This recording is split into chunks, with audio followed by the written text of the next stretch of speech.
upperclassmen high schoolers named freshmen? There are numerous answers to this question, and not a lot of them are very wholesome.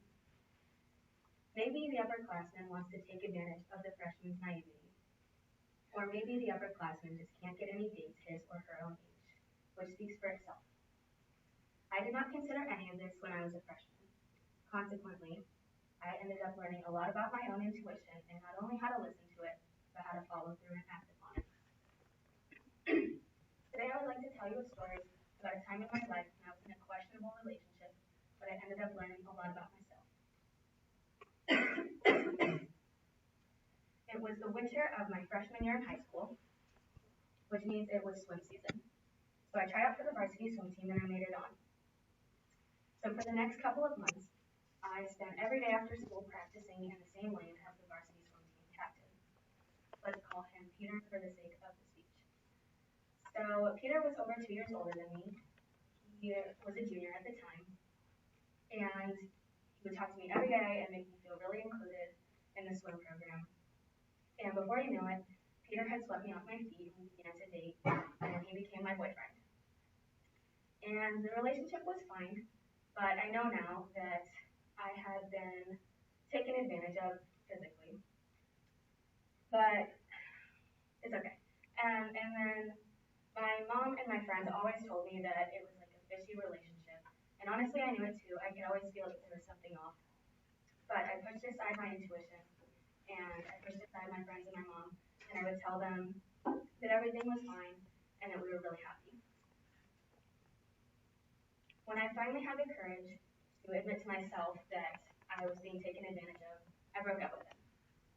I broke up with him the summer after he graduated high school and the summer after I had been a sophomore. So I was going into my junior year. So it was sad because I thought it was something I really cared about. It was also very freeing. So I never thought I'd have to spend copious amounts of time with Peter ever again, but I was wrong.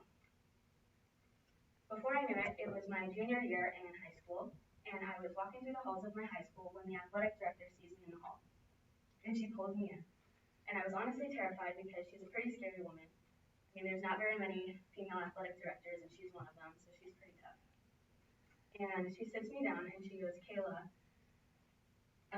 Peter came forth and talked to us about an assistant coaching job coaching the varsity swim team starting this year.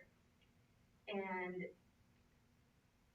I was thinking, oh goodness. And she goes, everybody knows that you and Peter dated, and now you guys have broken up, right? And I was like, oh my gosh, how does everybody know my business? But I was like, yeah, that's correct. And she goes, okay, well, we just want to make sure with you first that it was going to be okay because we can see how that's uncomfortable. And I was like, yeah. I mean, I wasn't keen on the idea of my ex-boyfriend getting paid to critique my swim stroke and like watch me work out. But at least the school cared about my feelings, right? Wrong. It was actually illegal for a high schooler to have graduated and immediately come back and coach. You have to be out of high school for at least 2 years to come back to your same high school. So obviously the school had some loopholes to work through, and that loophole was me. Because if anyone was going to snitch about the legalities, it was going to be me. But for some reason, I bit my tongue, and I told the athletic director that it was totally fine. We ended on good terms, and that I thought it would be a great opportunity for him. And I knew in that moment that I had just screwed myself for the next 2 seasons of swimming. If only I had listened to my intuition and followed through with it, or for that matter, just told the school to abide by the law.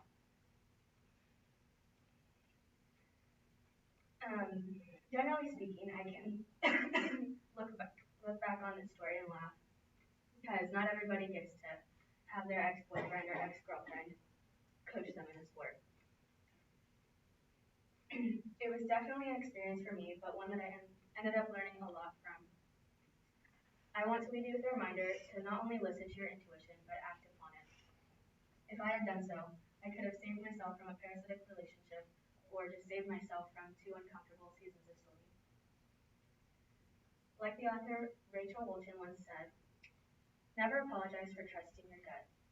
Your brain can play tricks, and your heart can be blind, but your gut is always right. Thank you.